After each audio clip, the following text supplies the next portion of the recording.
On est très content du travail qu'ils fournissent. Et franchement, ils ont vraiment bien adhéré à ce qu'on propose. On a un peu mis un peu plus d'intensité dans les entraînements. Et c'est pour ça qu'hier, on leur a permis de se reposer hier après-midi, c'est parce qu'ils avaient vraiment bien travaillé.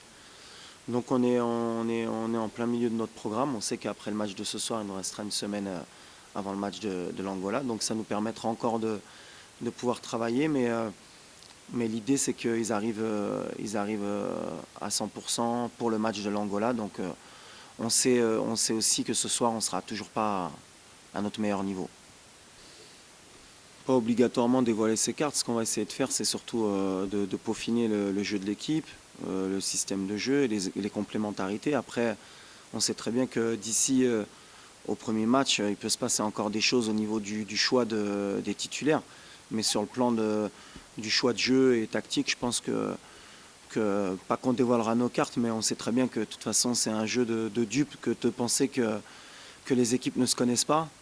On ne change pas de système du jour au lendemain, à part les joueurs, dévoiler les cartes. On a vu les Sud-Africains contre la Norvège, on va les voir ce soir contre l'Algérie. Je ne pense pas que d'ici au premier match, l'équipe changera énormément de leur côté, en tout cas sur le plan tactique. Donc on pense surtout à ce qu'on peut produire nous, ce que les joueurs peuvent nous apporter, et surtout ce que le système peut leur donner.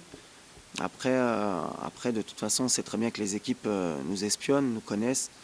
L'essentiel, c'est qu'on soit sûr de nos forces. C'est ce qu'on essaye de dire aux joueurs.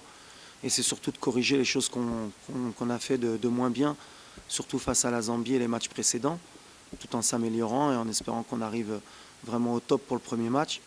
Ensuite, les Sud-Africains, on sait qu'on aura le temps de mieux les connaître aussi, parce qu'on les jouera pour le dernier match.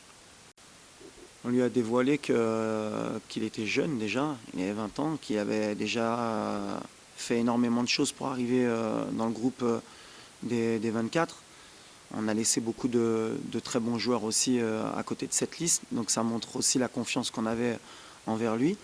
Malheureusement, il y avait des choix à faire. Il n'a pas eu aussi l'opportunité de jouer contre la Zambie, il avait eu un peu mal au dos la veille. On avait laissé Mounir au repos.